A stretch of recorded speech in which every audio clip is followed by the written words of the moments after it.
Good morning, everyone. My name is MightyStream. Today is June the 25th. I'm brought to you by Hope Through Navigation, and this is our H.O.D Recovery Services. I am looking forward to doing your Just for Today NA meditation for June the 25th. If you need to reach me, please email me at recoveryofhope21@gmail.com. Let's get right into it. Hope you guys are doing good out there. Okay, June the 25th, not just lucky. The process of coming to believe restores us to sanity. The strength to move into action comes from this belief. Basic text, page 25. Coming to believe is a process that stems from personal experience. Each of us has this experience.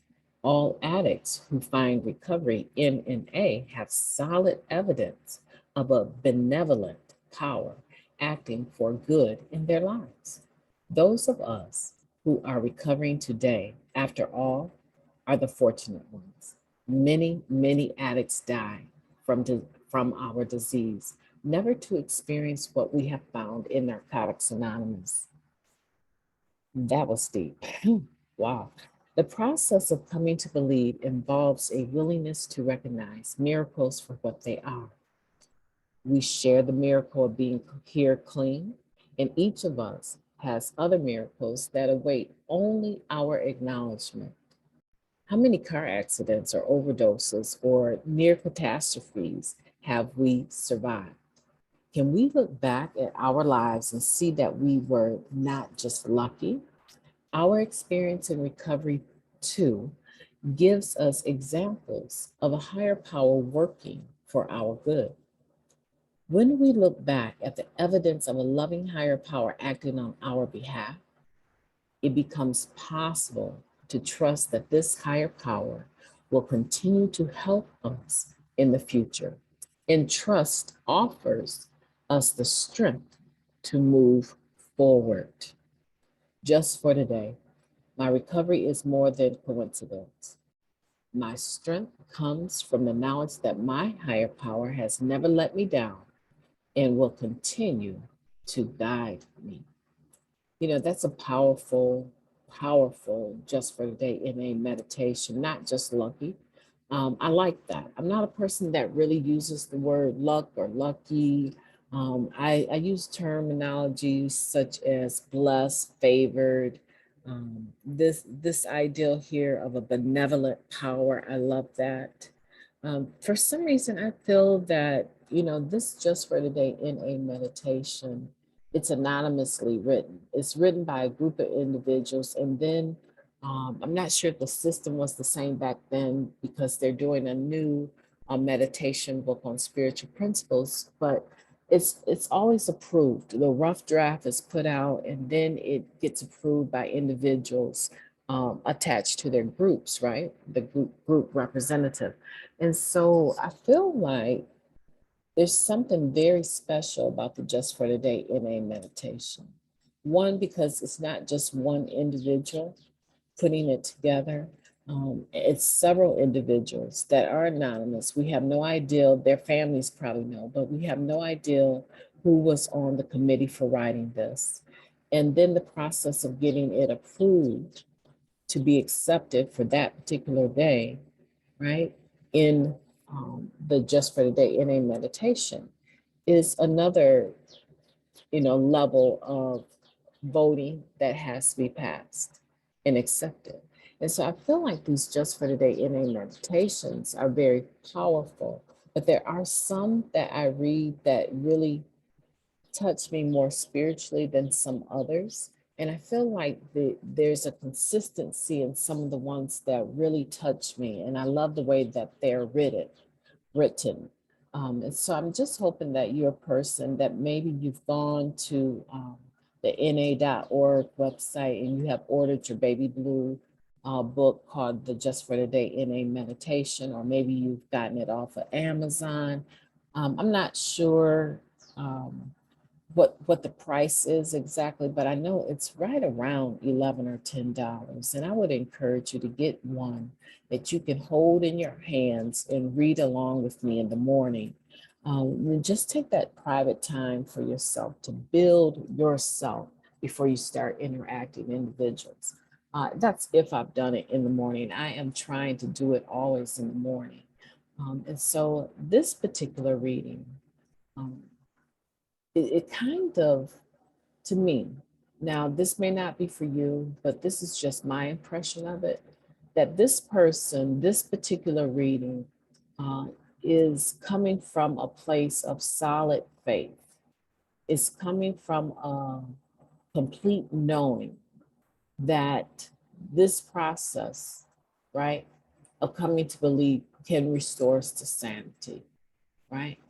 That strength to move into action comes from this belief. It said that this particular um, belief of believing that you can be restored to sanity is not just a bunch of words, right? Because we all have an experience. And that experience, guys, I'm trying to make sure I don't make this too intellectual, but we all have an experience that if we are mindful of the things that did not happen to us, that could have happened to us in our active addiction, those would qualify as miracles. Here, in fact, it says the process, I'll try to highlight, the process of coming to believe involves a willingness to recognize miracles for what they are. See, and so this is saying to us that some of us, we get stuck on the religiosity of the terminology of miracle, right? Because when we think about a miracle biblically, we think about Jesus Christ moving through the crowds, healing people. But what this is trying to emphasize is that that's not what we're talking about. Even though it would qualify as a miracle, you do not have to look very far.